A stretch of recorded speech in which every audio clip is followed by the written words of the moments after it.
आज विवेकानंद जयंती के दिन हम सब स्वामी विवेकानंद जी को याद कर रहे हैं। कम ही ऐसे लोग हुए हैं जिनसे दुनिया में लोग इंस्पायर हुए हैं, उनसे प्रेरणा ली है।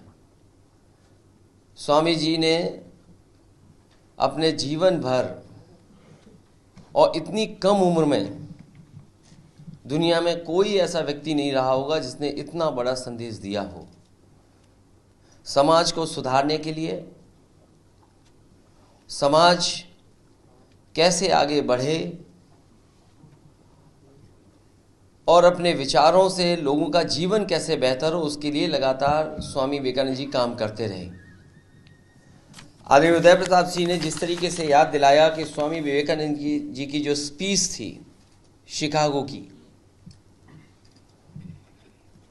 उसको हम सब याद करते हैं। उस घटना को सबसे महत्वपूर्ण माना जाता है और लेखक ही नहीं, लीडर्स, भारत के पॉलिटिकल लीडर्स, दुनिया के और जो थिंकर्स हैं, उन्होंने भी इस बात की अपने भाषणों में, अपने लेखों में जिक्र किया है। और कहा जाता है कि जब स्वामी विवेकानंद जी स्पीच देने के लिए खड़े हुए तो उन्होंने जब ये कहा, sisters and brothers of America, न जाने कितनी देर तक तालियां बजती रही उनके स्वागत में।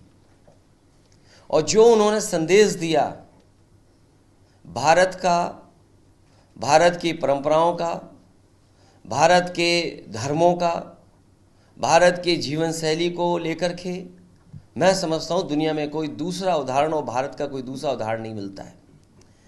जहाँ उनके भाषण का एक हिस्सा मैं आपके साथ सामने पढ़ना चाहता हूँ।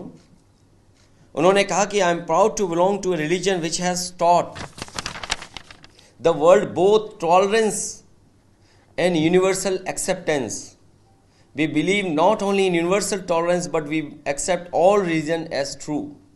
I am proud to belong to a nation which has sheltered the persecuted and the refugees of all religions and all nations of the earth. I am proud to tell you that we have gathered in our bosom the purest remnant of the, और continue की उन्होंने speech, जो उन्होंने दिशा दी कि गरीब की सेवा, कमजोर की सेवा, मानव की सेवा ही सबसे बड़ी है। और आज के माहौल में जो भारतीय जनता पार्टी ने रास्ता अपनाया है वो समाज को बांटने का है, टॉलरेंस का रास्ता नहीं है। जो शिक्षा स्वामी विवेकानंद जी यूनिवर्सल एक्सेप्टेंस की, वो रास्ता भारतीय जनता पार्टी का नहीं है।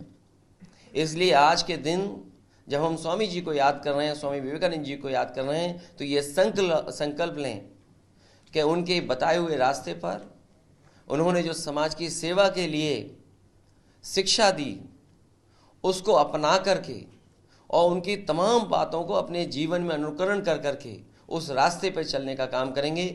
यही सच्ची श्रद्धांजलि उनको होगी।